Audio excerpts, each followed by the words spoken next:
And joining me via phone to discuss the storm and its effects is an environmentalist, John Ekoko. Thank you for joining me on TVC's World Now. First off, does it seem to you that there was no amount of preparation by Texas residents that would have been enough to prepare them for what happened during Hurricane Harvey landfall?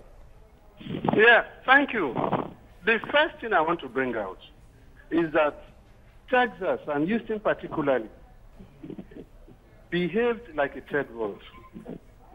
They emphasized prosperity, business growth at the expense of environmental conservation. They didn't pay much attention to it. But being a developed world, they took some minimal steps. And what we see today is a backlash of that neglect. There are things they should have done which they did not do.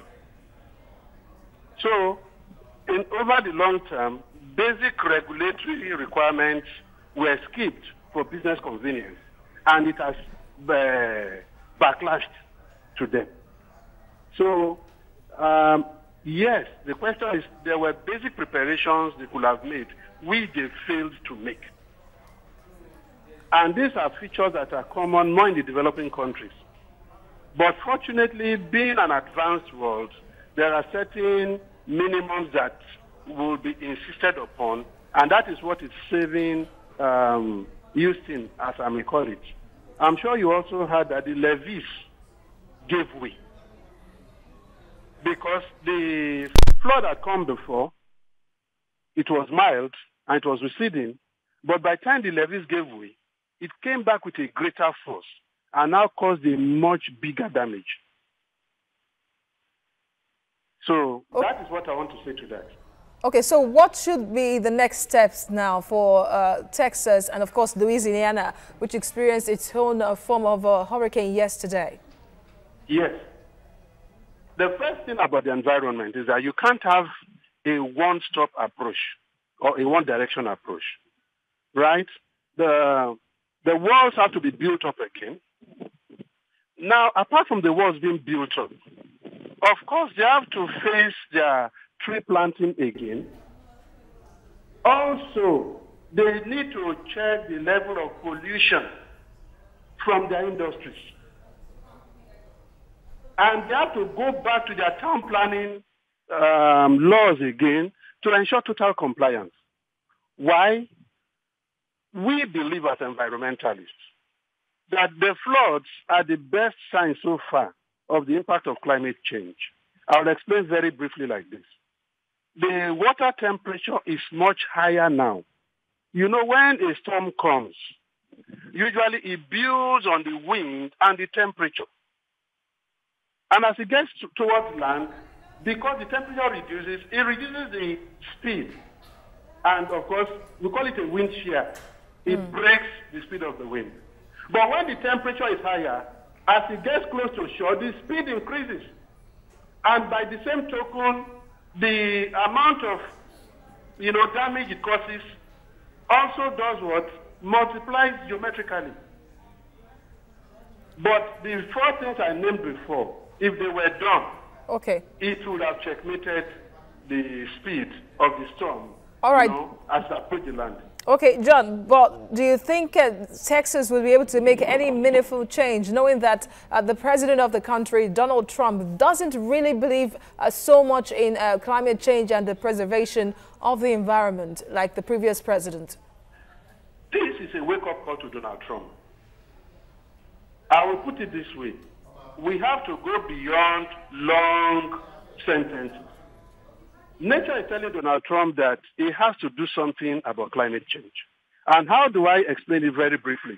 The carbon may actually maybe pollute 1% of what methane pollutes, or 1/20 of what methane does.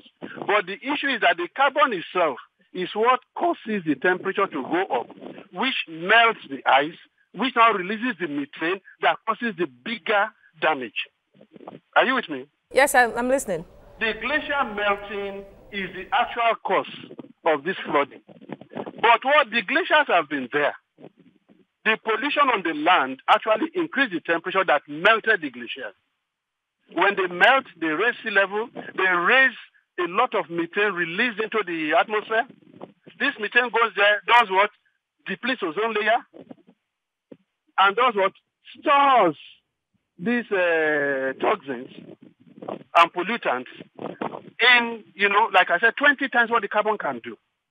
So if you check the carbon emission now, you will also do what? Slow down the rate of this temperature increase. At the same time, you will keep the glaciers on the waters there, in the poles, and we can all breathe, and sleep soundly. But as long as we allow these polluting industries to keep working, then we are sending signal to the glaciers that, fine, we are going to release you.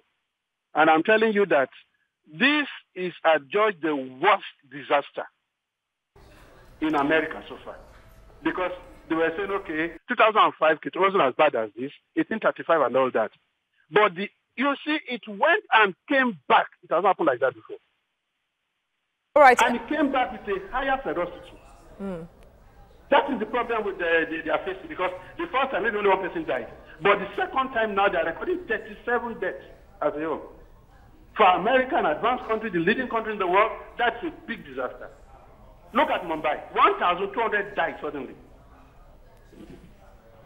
Okay, John, there seems to be another fear, really. I don't know if you're worried as well, that there is possible health hazard that could be recorded even after the floods recede. Are you worried too? It has been there since. In fact, I was speaking somewhere this morning when I said one of the problems of this climate change is carrying tropical diseases to the Arctic region. Warm diseases are going to cold regions, and the cold people cannot adapt to it. In fact, right now there'll be a lot of diseases right in that area which was not indigenous to them. So it's another ball game, another problem again, dealing with that. Anytime you have such disasters, they carry health implications along with them.